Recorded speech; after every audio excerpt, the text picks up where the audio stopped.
जय लक्ष्मी माता। दोस्तों, आज हम सुनेंगे धनतेरस की कहानी कि धनतेरस क्यों मनाया जाता है। जो धनतेरस हम लोगों के यहाँ बहुत ही धूमधाम और सांस्कृतिक कार्यक्रम है जो अच्छे से मनाया जाता है। तो चलिए इसके पीछे की कहानी जानते हैं। सबसे पहले तो ये जानेंगे कि धनतेरस क्या है। धनतेरस का पर्व दिवाली के 5 दिवसीय उत्सव की शुरुआत का प्रतीक है और इसे कार्तिक माह के कृष्ण पक्ष की त्रयोदशी तिथि को मनाया जाता है। इस दिन का संबंध मुख्य रूप से धन, समृद्धि और स्वास्थ्य से है।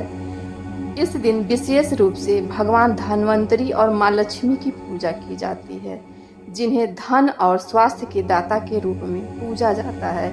इसके साथ ही इस दिन कुछ नई चीजें खरीदने का भी विशेष महत्व होता है। धनतेरस के अवसर पर सोना, चांदी, बर्तन या अन्य कीमती सामान खरीदना शुभ माना जाता है। धनतेरस के दिन लोग अपने घरों की साफ सफाई और सजावट करते हैं। इस दिन का शुभ मानते हुए लोग बर्तन, आभूषण, नए कपड़े, सोना, चांदी व अन्य कीमती वस्तुएं खरीदना चाहिए, जिससे माता रानी प्रसन्न होती हैं और आपके घर में सुख समृद्धि भर देती हैं। लोग धनतेरस के दिन दिए जलाते हैं, जो अंधकार को दूर कर घर में प्रकाश और सकारात्मकता लाते हैं। साथ ही इस दिन यमराज के नाम का दीपक जलाने की भी परंपरा है, ताकि घर के सदस्यों की अकाल मृत्यु से रक्षा हो सके। तो ये था धनतेरस की पूजा विधि। अब हम सुनेंगे धनतेरस के कहानी कि इसके पीछे कहानी क्या है। तो देर ना करते हुए कहानी शुरू करते हैं। प्राचीन काल में राजा हेम और उनके पुत्र की ये कथा है। कथा के अनुसार प्राचीन काल में हेम नाम के एक राजा थे, जिन्हें एक पुत्र की प्राप्ति हुई। ज्योतिषियों ने भविष्यवाणी की कि उनके पुत्र की मृत्यु विवाह के चौथे दिन सांप के काटने से होगी। यह सुनकर राजा और रानी बहुत चिंतित हो गए और उन्होंने पुत्र की रक्षा के लिए कई उपाय किए। जब वह पुत्र विवाह योग्य हुआ और उसका विवाह संपन्न हुआ, तो विवाह के चौथे दिन राजा के पुत्र की मृत्यु से बचाने के लिए उसकी पत्नी ने एक योजना बनाई।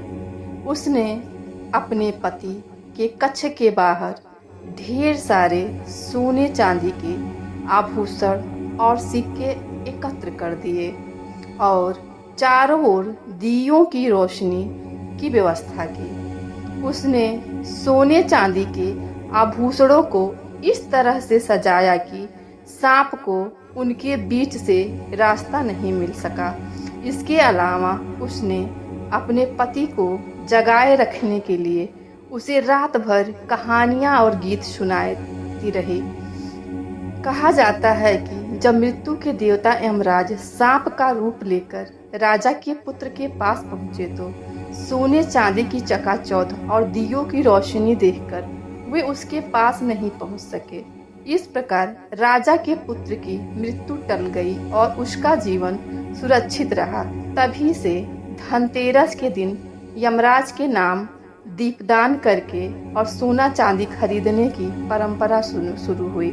माना जाता है कि इस दिन घर में नई चीजें खरीदने से घर में सुख समृद्धि और बुरी शक्तियों से रक्षा होती है।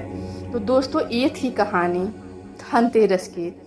आपको कहानी कैसी लगी? अगर आपको कहानी अच्छी लगे तो अपना प्यार आशीर्वाद हमें ज़रूर दें। बाकी हम मिलेंगे माता लक्ष्मी दिवाली की कहानी के साथ। तब तक के लिए आप सबको हैप्पी धनतेरस, धनतेरस की शुभकामनाएं। फिर मिलेंगे नेक्स्ट वीडियो में। तब तक के लिए आप सबको जय माता लक्ष्मी। आप सबको सुख समृद्धि से भर दें।